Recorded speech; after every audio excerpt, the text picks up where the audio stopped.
Hello everyone and welcome back to our virtual Mishnah Berurah share. Excuse me. We are holding a Mishnah Berurah Chelik Beis and Meretz Hashem. Today we will be learning Daf Ayin Daled Amid Aleph. We are holding in Siman Kuf Ayin Aleph. We pick up today on the very top line of Ayin Daled Amid Aleph, Siman Kuf Ayin Aleph Sif Beis, where we are continuing to discuss the halachos of bizui oichlin, of mistreating food, treating food in a denigrating or disgusting way.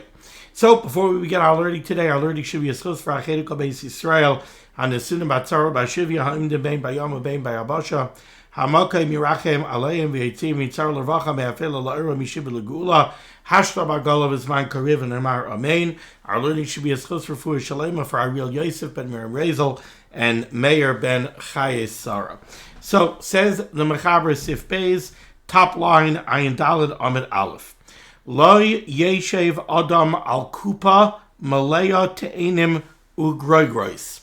A person should not sit on a box that's filled with figs or dried figs. Now the Mishnah Berurah is going to tell us we're talking about a wicker basket or a wicker box.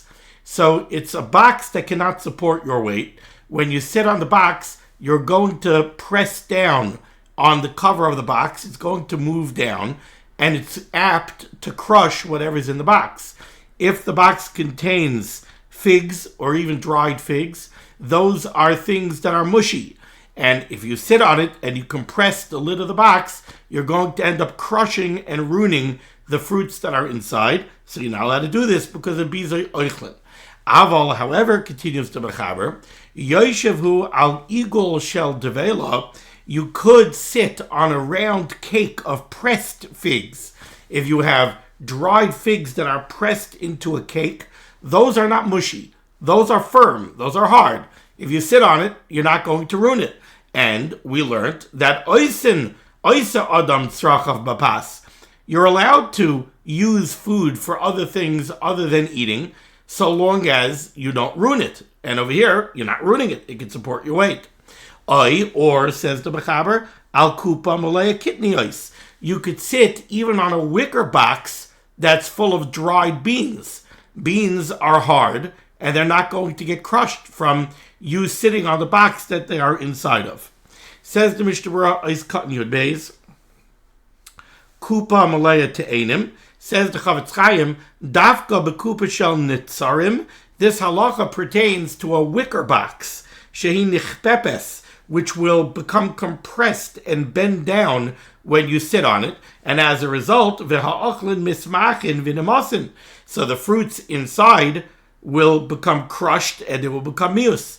Aval shel eitz. But if you have a wooden box where the box itself could carry your weight and it's not going to become compressed, that would be mutter. There would be nothing wrong with that. Aval shel eitz shari. Oizkan Yud Gimel. The Mechaber said you could sit on an eagle shel devela. Says the Chavetz Chaim, shehem kashim. The eagle shel devela, a round cake of pressed figs, is hard. Ve'eino mismachin. It's not going to become crushed from you sitting on it, and therefore it's not going to become mius. You're not ruining it. Oizkan Yud Dalet. The Mechaber said you could sit even on a wicker box of dried beans, kitniyos. Says the Mishnah Berurah, sha'av sha'akupa hi minitzarim, because in this case, even though the box is a wicker box which will become compressed, ha'kitniyos ba'atzmon kashim heim, the beans are hard, they're firm, and they could stand up to your weight. They won't become crushed. They won't become mius. Now we go to Sif Gimel. Says the Mechaber Sif Gimel, second line from the top near the middle of the line. Mutar lechol daisa. You are allowed to eat daisa. What is daisa? Says the Ramah in the parentheses, pirush, hachita haniklefes. These are kernels of wheat that are peeled. So they're kernels of wheat that are taken out of the chaff. Umivusheles, and they're cooked. This is cooked cereal. That's what this is. Whether this is exactly wheatina or it's not farina. Farina is already much more chopped up. Wheatina is larger pieces, but it's not whole kernels of wheat. It's broken up kernels of wheat that are cooked. But this is a hot cereal. You took kernels of wheat and you cook them, and it forms a porridge, or it forms a cereal. So, mutter lechol daisa, you're allowed to eat this cereal, pirush achita neklefes umuvusheles, bepas, you're allowed to eat it using bread, bimkaim kaf, instead of a spoon. So, you have a beautiful bowl of hot cereal, no spoon, but you have a slice of bread. So you want to take the bread, and you want to kind of fold the bread, in half, and you're going to use it to scoop up the cereal and eat the cereal. Says the Mechaber, you're allowed to do that. Now, why are you allowed to do it? Again, you're allowed to do it because Isa Adam Tzrachov Bepas. The only problem would be if the bread is going to become mius. Now, the bread certainly, by virtue of you dunking it into the hot cereal, the bread is going to become moist and soft and everything else. But, says the Mechaber, you're allowed to do this. The caveat is, when are you allowed to do this? You're allowed to do this if you're also going to eat the bread. See, when you dunk the bread into the cereal to use it as a spoon, the cereal isn't mius to you. The only reason the cereal is mius is because no one else is going to use that piece of bread that you just finished eating, you just finished using as a spoon. But for you yourself, why not use it? Now you'll tell me it's mushy, it's soft. Okay, people do this all the time. They eat meat in a gravy, or they eat chicken in sauce, and they love to dunk the bread, into the sauce, into the fat, and eat the bread. So okay, there's nothing wrong with the bread for this person. So the Mechaber is saying, you want to use bread as a spoon? So the concept of using the bread as a spoon, that's mutter because Isa Adam Tzrachov Bepas, Sif Aleph from the beginning of the Siman, the very first words of this Siman. The only problem is it might become mius. Well, it shouldn't be mius to you, and if you're going to eat it when you're finished, so then there's no hefsed oichlin, there's no bizer oichlin, there's no problem. So again, the Mechaber said, as long as you're going to eat the bread afterwards.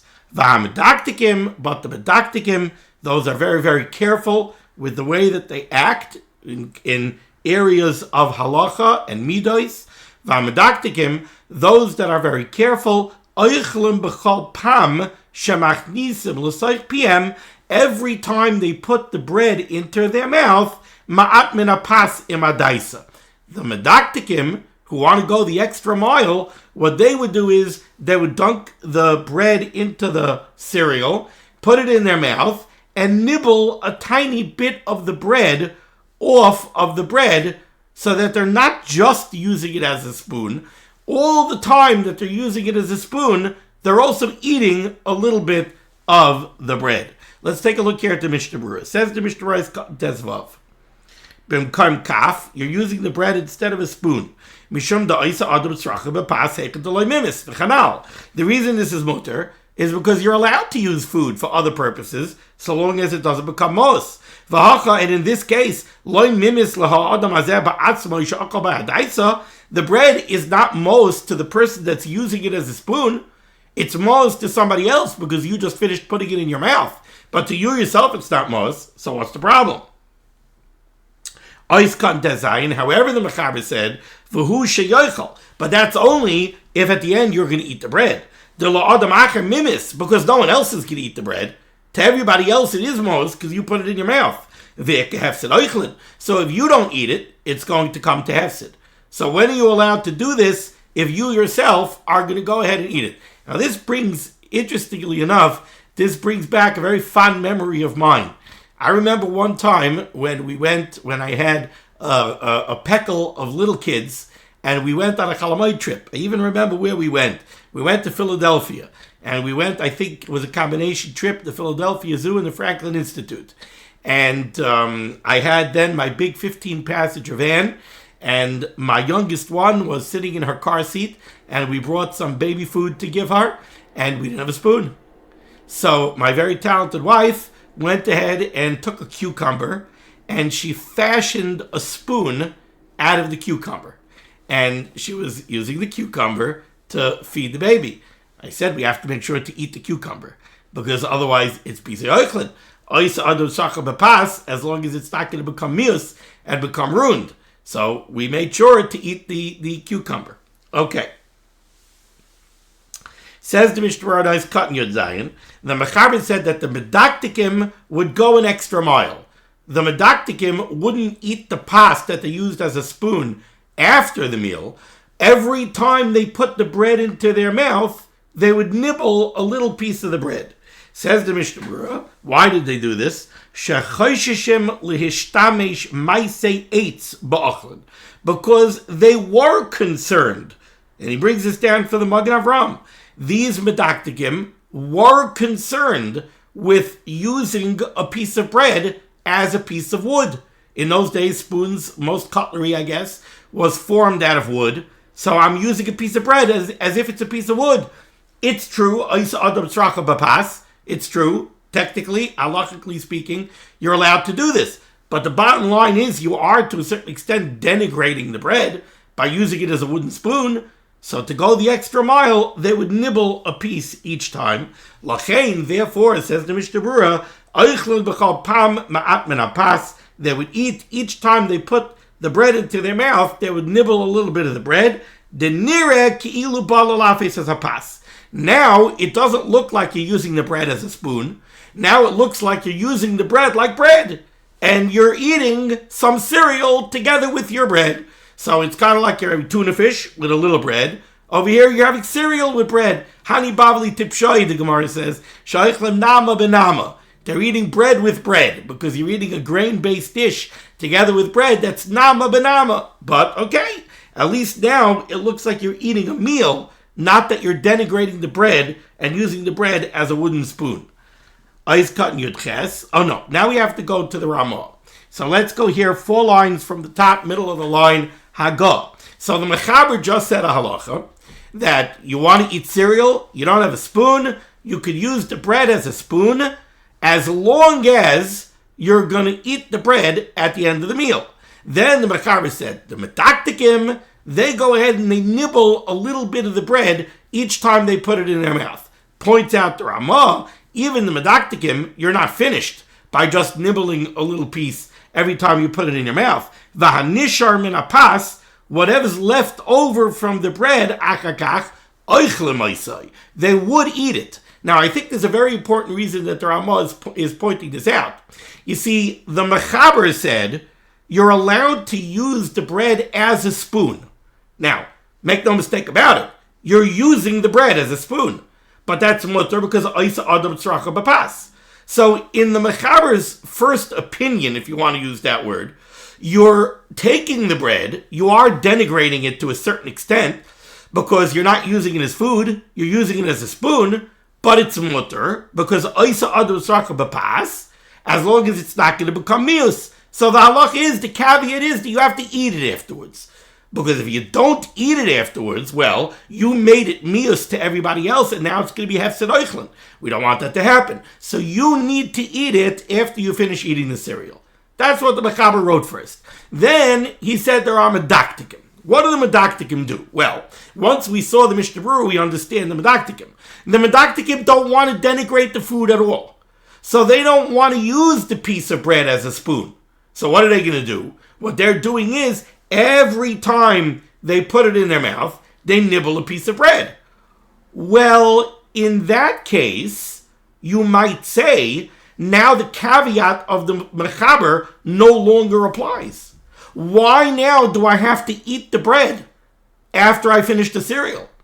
In the first method, where you actually used the piece of bread as a spoon, so then you fell into the rule of Oisa Adam Tzrachav B'pas. You could use food for a different usage, which is what you just did. You didn't use it as bread, you used it as a spoon. Ubelvad Shaloi Mimis. As long as it's not going to become mos and go to ruin.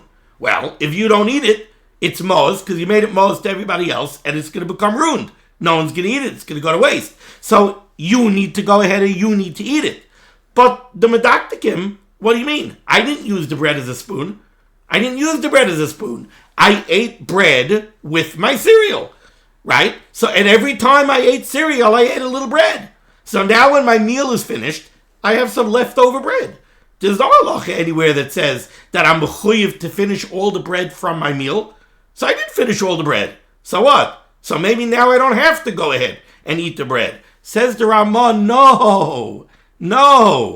Don't be a medactic and make a chumrah ha'asi lidei kula. That's what you're doing. If you use that logic, then you're making a chumrah ha'asi lidei kula. You're going ahead and you're being a medactic. You're going to nibble a little piece of bread every time, but then the rest of the bread that's left over is ruined and it's going to be hefsed oichlin. Says the Ramah, no, realize that even if you're a medactic, the bottom line is you're still oisetzrach of papas. You're still using the pas as a spoon, and you still need to eat the bread at the end of the meal, otherwise you are over on hefsed oichlin. Says the Mishnah Berurah, Ois Kat Yud Ches. Achakach oichlin Oisai, Telach Erim Hu Nimas. You still made the bread mius, and you would still be over this halacha if you don't eat the bread. Okay, now we go to Sif Dalet. Sif Dalet says the Mechaber. Mamshichen yayin bitzinoros. They would draw wine through pipes. Lifnei chasan v'kala. In front of the chasan and kala. Okay. Says the Mishnah Berurah cut in Yutes. Mamshichen yayin bitzinoros. Shaisin mishum simin tov. They did this to show that there should be a siman toiv for the chasan and kala, sheyimoshech shalvasan v'toivasan, that their shalva, their serenity, and their toiva, their goodness, it should flow, yimoshech, it should flow forward. So we draw wine and we let wine flow through pipes. Wine is toiv. Wine represents shalva to a certain extent, right? You drink wine, you relax. So this is supposed to be a siman toiv for the chassan kal. Now, exactly what the mitzias was over here, I'm not sure. It sounds like they had like a long wooden pipe and they would pour wine in and they would draw wine through the pipe. I never saw it, so I can't tell you exactly what it is. But now, let's go back to the Mechaber. So the Mechaber says, Mamshichin yayin b'tzinoros lefnei chassan v'kala. You could draw this wine through these pipes in front of the chasan v'kala. So now it's kind of like oisetzrach of bapas. What you're doing is you're using yayin, a choshev a meichel. You're not drinking it. You're using it for a siman toiv for the chasan v'kala. But v'hu sheyikablenu b'kli b'piyat zinor. This is only if you're going to catch the wine when it comes out of the pipe. So you poured wine through one end of the pipe, let it flow. Maybe you'll make a nice curvy roller coaster pipe, and you'll have some nice shtick in front of the chasan kala. So you made your shtick, you made your siman toiv of the chasan kala, but now when the wine comes out the other end of the pipe, catch it in a kais and drink it. Make sure it gets used. So this is again, oisa adam tzracha bepas. You could do what you need to do, what you want to do, a task other than eating with the wine. You could pour it through these pipes for your chasan shtick, but none of it's going to get ruined. None of it's going to pour out on the ground. Catch it in a keli, and then go ahead and drink it. Says the Mishnah Berurah, let's go back to the beginning of Ois Kat Yutes. Sh'oisin mishum siman toiv, this was done as a show of siman toiv of the chasan kala, she'yimoshech shalvasan v'toivasan, umayri b'tzinor shel eitz, and they used a wooden pipe, she'enoi nimos, so that the wine did not become mos.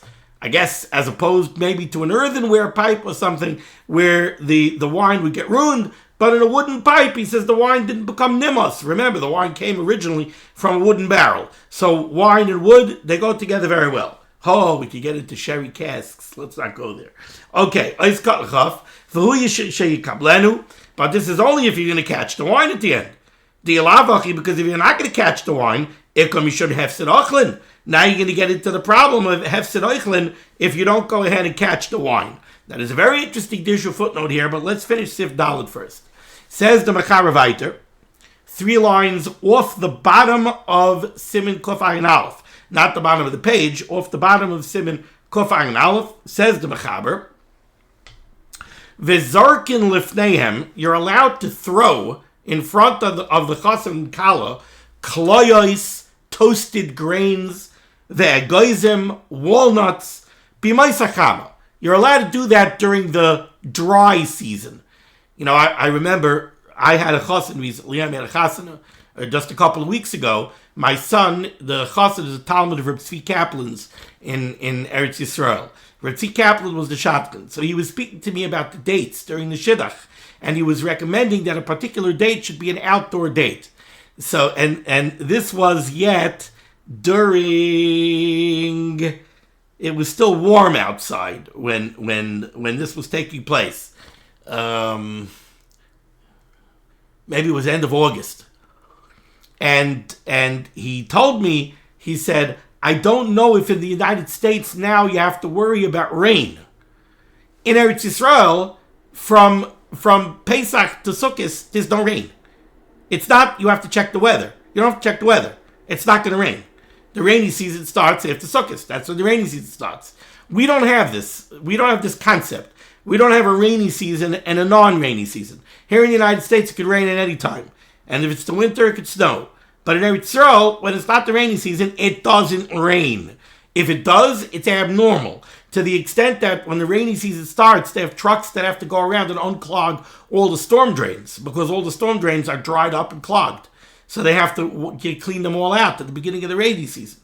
So over here, the Mechaber says, I had to tell Reb Tzvi then, I laughed, and I said, Medafshtish Daigenen wegen Regen, aber da in the United States is doch noch a Sache, was heißt heat. We have to make sure it's not going to be 99 degrees outside, But anyway, in any case, so the Mechaber says over here, you could throw koloyos and egoizim, toasted grains and walnuts, b'moisachama, during the sunny, dry season, she'enam nimasim, because they're not going to get ruined by falling on the floor. But you're not allowed to throw these things in front of the chassid and the kala during the rainy season, because then the streets and the ground is muddy and dirty, and then they'll get ruined. And you're not allowed to use food for other purposes if it's going to get ruined. And pastries and cakes, you're never allowed to throw in front of the chassid and kala, even during the dry season, because those will get ruined when they hit the ground. Okay, says the Mishnah Berurah,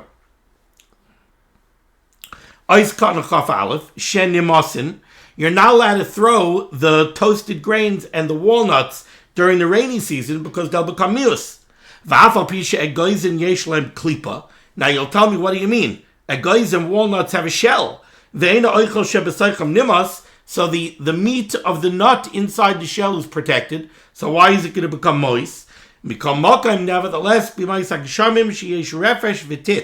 during the rainy season, when there's dirt and mud on the streets, and they get filthy by falling on the floor, no one's going to want to pick them up. It's true that the meat inside is protected, but no one's going to pick them up to break them open and eat them. The Chavetz Chaim says there are places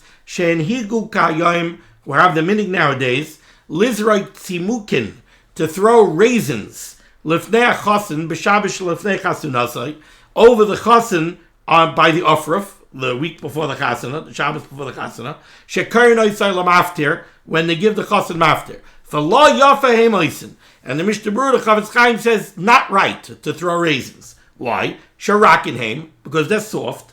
V'namasen ayidezeh, and they become mius by virtue of them being thrown and hitting the floor, and they become mius, and it would be hefsed oichlin. He says you're never allowed to throw pastries or cakes. Kanal Sif Aleph, like we saw earlier in Sif Aleph, that you're not allowed to do something with food if it's going to become mius, and cakes and pastries will become mius if you throw them. Now, I said that there's an interesting Dirshu footnote. There is Dirshu footnote number 16. So the Mechaber spoke here about wine, about drawing wine through wooden pipes before the chassan and the kala. And why did you do this? You did this as a segula, so to speak, or a show for a siman toiv, that the chassan and kala should have a siman toiv, that their toiva and their shalva should flow. And we said you're allowed to do it so long as you catch the wine in a kais when it comes out of the pipe, so that you'll be able to drink the wine. Otherwise, you're not allowed to do it. Why? Because of hefsed oichlin. Oh, in the Dirshu footnote over here, they ask a very good question. We know that Motzei Shabbos, when we sit down by Havdalah, we pour the kais of Havdalah and we overflow it. We want shefa bracha. We want overflowing of bracha. What happens to that wine? that wine goes to waste. Also, at the end of Havdalah, what do many people do? They pour out some wine onto the Havdalah candle. Now that wine is certainly going to waste. Once it went onto the Havdalah candle and it got mushed up with the wax, certainly no one's drinking that. So why isn't that a problem of Oiset Tzrachavim Apas only if it's not going to become Mos? But if it's going to become Mos, you're not allowed to do it. So how are you allowed to do this? So that's what they discuss over here in Dirshu footnote number 16. He says, Ulagabe Havdalah, Kasav HaRamah Kamad, the Ramah writes later on, Siman Reish Tzadik Vav Sif Aleph, we should get there in good health. Shenoyagim Lishpaich Mikay Shal Yayin Ala Aretz, they had a minute to pour a little wine onto the ground. Kaidim Shesiyam HaMavarech Bari Priagafen, before the end of the bracha Bari Priagafen. Why? Shekal Bayi Shaloi Nishpach Bayayin Kamayim, because of the Chazal that if you have a house where wine doesn't flow like water, ain't by Siman Bracha. So we want to show that there should be Siman Bracha in the house, so we have this overflowing wine. V'aisiv came l'Siman Tov b'tchilas hashavua, and we do this to make a show of Siman Tov at the beginning of the week. V'aisiv, and the Ramah adds, Shenoyagim gam lishpaich ben hayayin shebekais lachar ha'avdalah. There's a minute to pour out some wine from the kais after Havdalah. Umechabim bayas haner, and that's how you put out the Havdalah candle. V'roichetzi bayas ha'inayim, and then you put a little bit on your eyes. Mishum chibav mitzvah, as a show of chibav mitzvah. How much we love the Havdalah and the wine from the Havdalah. How are you allowed to do this? The kasav Mishnah Berurah sham b'shem achrayim. First of all, he says you never should pour the wine out in the middle of the bracha. When you fill up the kais at the beginning of Havdalah, fill it up. Make it overflow.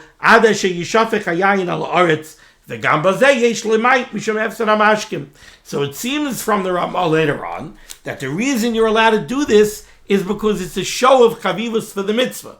And therefore, somehow, it becomes mutter. I think it needs tzarech yeser iyun, and maybe we'll get to it when we learn those halachos in Hilchos Shabbos. Now, there's another thing that I wanted to mention before we finish the Siman, something that is just an open question to me right now, and something that I have to look into a little bit more. And that is the halacha that we learned here in Sif Gimel. In Sif Gimel, we said that you could use the piece of bread as a spoon to eat the daisa. So I want to imagine this for a second. A person has a bowl of hot cereal. What bracha is the cereal? The cereal is mezainos. It's a grain-based product. It's chopped up. The Gemara in Brachas, and I believe we'll get to it soon, says that the bracha on such a dish would be mezainos. So the cereal is a mezainos. But you don't have a spoon. So what are you going to do? You're going to take bread, and you're going to use the bread as a spoon. What did the Mechaber say? The Mechaber said you're allowed to do this. You're allowed to use the bread as a spoon. Okay, so what are you going to do? You're going to take the bread, you're going to scoop up the cereal, you're going to eat the cereal off the spoon. Said the Mechaber you're allowed to do it with one caveat, and that is that at the end of the meal, when you finish eating the daisa, you need to eat the bread. Otherwise, there's a question of hefsed oichlin. Rabbi Yisai, what bracha are we making? Now, it would be very tempting to tell me that you're going to make hamaitzi. But in the world of the Mechaber, the way this case is discussed, is described by the Mechaber, how could you make hamaitzi? You're not eating the bread until after you eat the daisa. Doesn't say if the Mechaber would have told me, and you should be careful to take a bite of the bread all the way at the beginning so that you can make a hamaitzi on the bread. It doesn't say a word about it. I am puzzled that nobody on the page talks over here about what bracha this bread should be. Are you making a hamaitzi on the bread? If you're making a hamaitzi on the bread, when are you making it? Are you eating the cereal with the bread, and then when you finish eating the cereal, you're washing the tos yadayim, you make hamaitzi and you're eating the bread? Is that what you're doing? Or are you making a mezainos and pottering the bread with the mezainos? Now that could be because this then would be a case where the bread becomes a tuffle. So this reminds me of the halacha that we had earlier. We had a halacha earlier where we said Give me 1 second. When we were learning about Pasabah B'Kistin.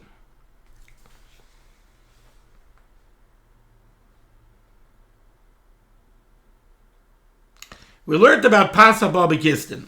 And we spoke about a case where you put merkachas al duvshanim.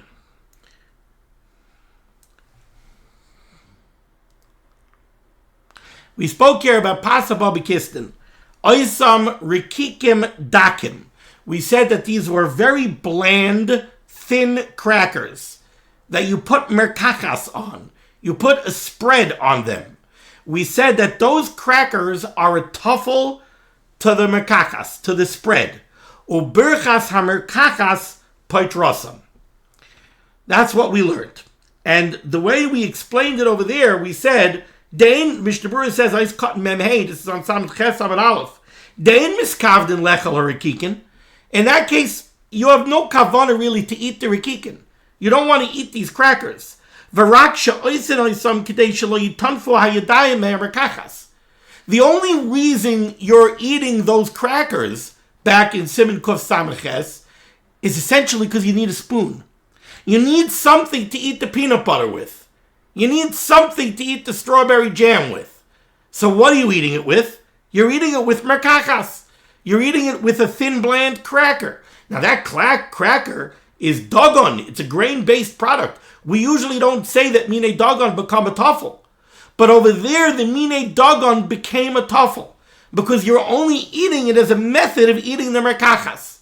And therefore, the bracha of the merkachas, so let's say the merkachas is a shahakol, the shahakol on the merkachas is going to pater the rikikin. Later on, the Mishnah Berurah said, what if you're using a flavored cracker or a flavored cake? So you're eating sponge cake together with the merkachas. Then the Mishnah Berurah said you got to make 2 brachas. You got to make a mezainos on the cake and you got to make a shahakal on the merkachas. Now, in our case over here, you're using the bread as a spoon, for crying out loud.